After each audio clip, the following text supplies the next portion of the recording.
Hi, I'm Angie Wells. I'm one of the managing brokers at Virtual Properties, and today we're going to talk about generating leads for new agents. How important are referrals in the early stages of your career, and what steps did you take to start building a referral network? So, referrals are vastly important. You're always asking for business of the people that you meet, but those that are not ready to buy or sell, you always want to ask them, do they know somebody? Do you want to buy or sell a home, or do you know anybody that might be in need of real estate services right now? Make sure that they always know that you're there and willing to assist. Open houses can be a great way to meet potential clients. What tips do you have for new agents when it comes to hosting successful open houses? In hosting an open house, and an open house is a very good way for new agents to get started in networking and in gaining more clients, possible clients.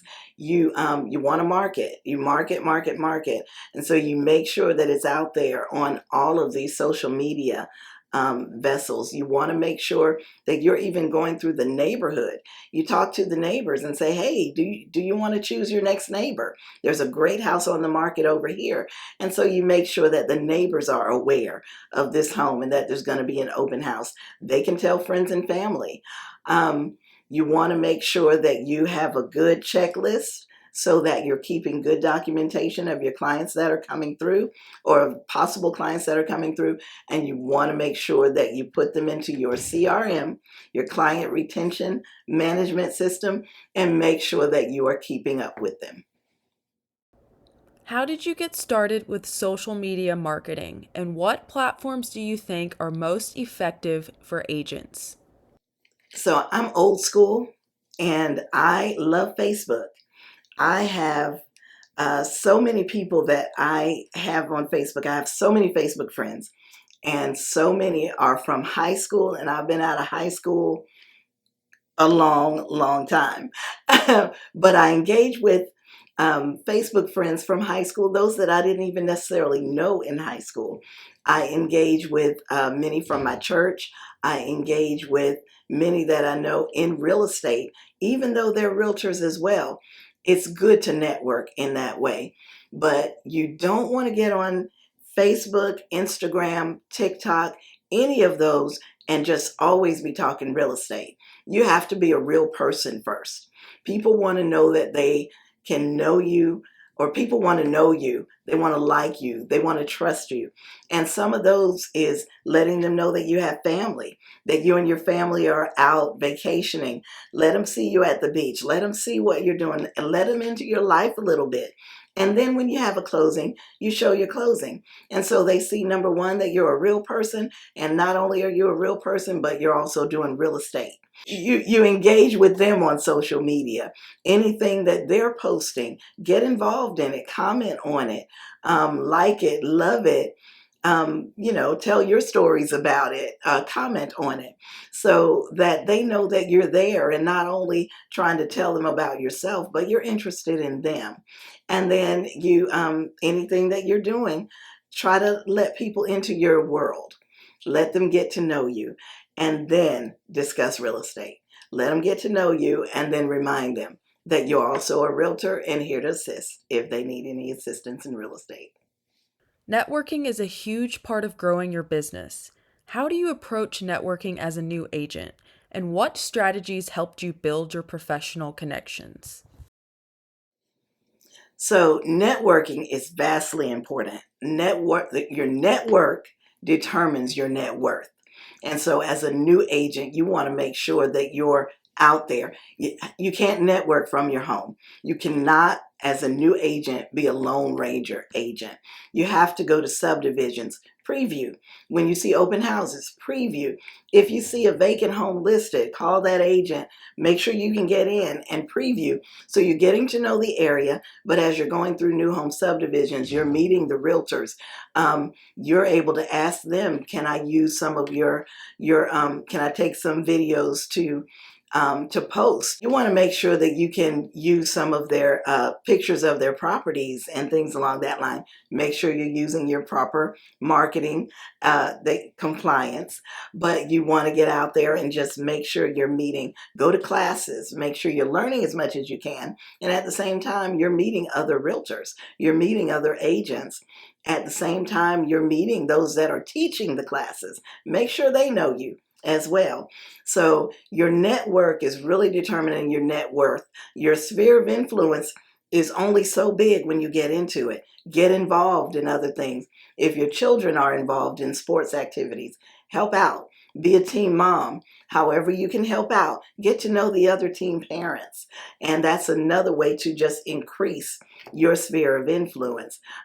Get involved in your local realtor boards if you're not already. If you are a member of a realtor board, get involved in something like the Women's Council of Realtors. If you're younger, get involved in the YSL for the younger realtors so that you're just making all these connections.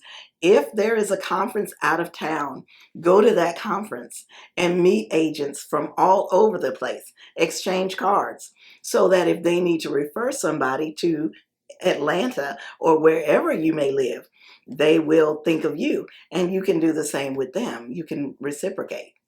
And those are some of the best ways to just really put yourself out there. How important is building a personal brand in real estate? And what steps did you take to create one that resonates with your target audience? So my personal brand is actually um, Auntie Angie. I have a lot of younger realtors who refer to me as Auntie Angie. And initially, I thought to myself, well, that makes me old. But then, Auntie is really such a term of endearment. And that's kind of how I want to be known in the market, as someone who is endearing to people, whether it's clients, whether it's customers, even other realtors. I don't mind being Auntie Angie because I love my nephews and nieces to pieces. And so they know that I'm going to take care of them. They know that Auntie is going to look out for them. They know that Auntie is a fierce defender for them. They know that Auntie is going to look out for them and protect them the way I would my own children. And so your brand is just vastly important. Who do you want to be? What do you want people to see when they see you coming or when they look at you? How do you want people to know you? And you want to really be good about kind of getting that out there, relaying that to them. Be yourself. Let them know who you are, and then brand yourself like that. I think it's real important to be authentic in your brand because you don't want to brand yourself as some just real high end luxury person, and then when they see you, you're walking around in jeans and tennis shoes. If athleisure is your style, be you. Be authentically you. And in your brand, put your jogging suit on and your cute tennis shoes with all the colors and be you. If you are the one in the high heels and the sharp dresses and all of that, be you. Let them see who you are and then sort of brand yourself in that way. Make sure that who you are authentically you, and just put it out there every chance you get. Let them know who you are and be authentic in it. How do you follow up with leads, and what's your approach to maintaining communication without being too pushy? So our CRM systems are really good. Bullseye has a great one. We have 12 touch emails that can go out. So we don't miss a holiday. So you definitely use that. And that's one of the things that's on kind of automated. And then beyond that, calling people now and then and just saying, hello, how are you? Talking to them, keeping notes. If they just had a baby, the next time you talk to them, how old is the baby now? Is she crawling? Is she walking? Things along that line. And you're calling just to sort of have a coffee conversation, not calling to say, hey, I called to see if you want to buy or sell real estate, but just I'm calling to say hello and see how you're doing. And then at the end of the conversation, before you get off the phone, it's good to remind them, I am still your realtor, So if you're looking to buy or sell, you just let me know. Or if you know anybody looking to buy or sell, have them call me or give me their information, and I'll gladly reach out to them. Now and then I'll call people and say, hey, you want to meet for coffee? Or hey, do you want to go look at this house? I know you liked looking at like really nice homes. I'm getting ready to go preview a property. You want to come with me? And so I'll call people and even say that. I've got a couple of clients that I do that with that just enjoy looking at really nice homes. And so I'll take them with me. So it's really important to just keep in touch with your clients. Make sure that you're um, engaging with them on a regular basis. There are people that I've sold homes to that every now and then I might call them on their home anniversary. Hey, I was just pulling up home values, not values, home prices in your area, and you made a really good buy.